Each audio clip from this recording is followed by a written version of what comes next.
Bonjour à tous, bienvenue sur cette nouvelle vidéo. Donc là, on est actuellement à United Experience Club dans le 6e arrondissement de Lyon. Je suis reçu par Julien Maschino. Merci Julien pour m'accueillir. On est là pour parler de la self-défense, des limites que la self-défense peut avoir. Voilà, donc Julien, je te laisse te présenter. Quel est ton parcours et qui es-tu?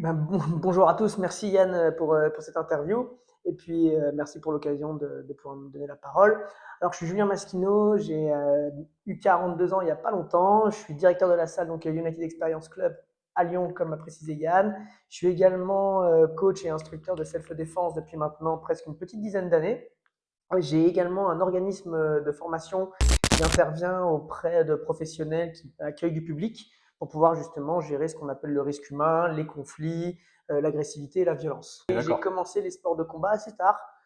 J'ai commencé même la self-défense, puisque ça a été ma première approche des arts martiaux, des sports de combat, ça a été la self-défense. J'avais 26 ans. Donc aujourd'hui j'en ai 42, donc ça fait voilà, plus de 14 ans que je navigue D'accord. dans cet univers. Quel a été ton déclic Alors, et pourquoi vouloir évoluer justement dans la pratique et d'aller ailleurs, tout simplement? bah, écoute, je vais raconter un peu mon parcours Oui, martial. En tous les cas, oui, ça a été. Moi, je suis arrivé sur Lyon. J'étais consultant à l'époque. J'avais un autre métier. Je voyageais beaucoup en train, métro. J'allais à Paris, etc. Je me suis dit bon, ça serait bien quand même d'avoir quelques notions de self-défense. Et c'est vrai que quand tu n'es pas un spécialiste du domaine, tu tapes self-défense, une première chose qui arrive, c'est le Krav Maga. Je me suis donc inscrit dans cette discipline.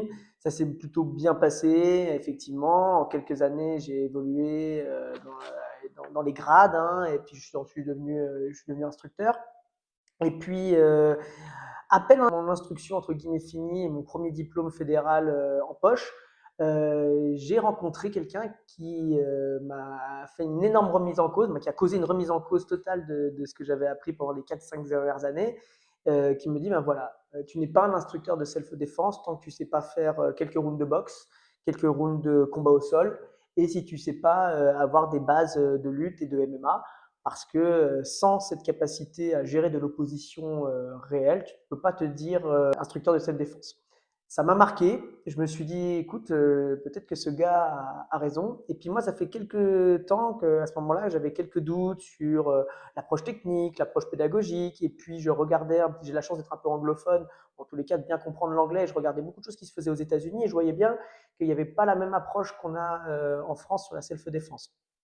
Et donc, j'ai entamé, on va dire, mon vrai parcours de martial à ce moment-là, avec 2 ans passés auprès de Fouad Esberi pour apprendre un peu à boxer. d'accord. Ensuite, Vincent Nguyen, Arnaud Pieté pour le jiu-jitsu brésilien. Et puis ensuite, pour citer d'autres noms comme ça, des gens comme Yanis Guémoué, qui m'a mis le pied à l'étrier sur la lutte et le MMA.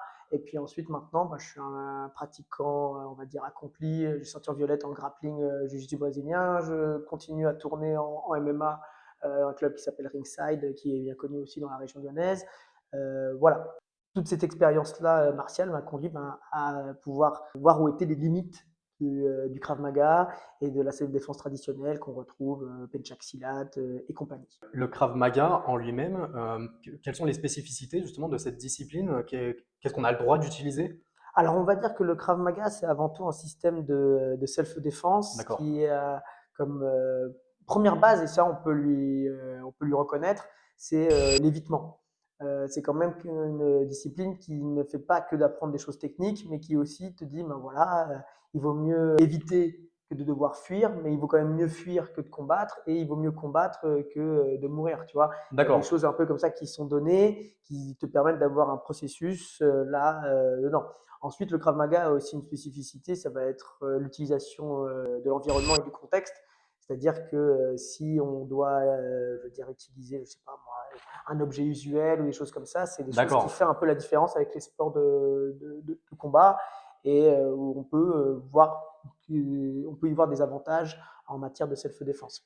D'accord, donc c'est-à-dire que c'est une discipline qui nous permet de s'adapter avec les moyens qu'on a à un moment donné, avec un objet, comme tu as dit, Par ça peut être exemple, très ouais. bien. Moi, j'avais déjà vu sur une vidéo, par exemple, un instructeur qui montrait qu'il avait, par exemple, un tas de pièces, et ben en fait, Mmh, les pièces, il les balançait ouais, justement sur la personne. Enfin voilà, il va alors trouver les moyens qu'il exactement, peut, quoi. exactement, exactement. Moi, je peux être très critique à l'égard du Krav Maga sur plein de thématiques, autant sur l'approche technique, tactique, Ouais, des fois même la faisabilité et la responsabilité qu'on donne des fois aux pratiquants ou aux instructeurs. C'est-à-dire, des fois, c'est très illusoire les outils qui sont donnés. Par contre, ce que je ne lui enlève pas et que je conserve toujours aussi aujourd'hui dans mon enseignement, c'est cette capacité à utiliser l'environnement et à utiliser tout ce qui est hors champ martial.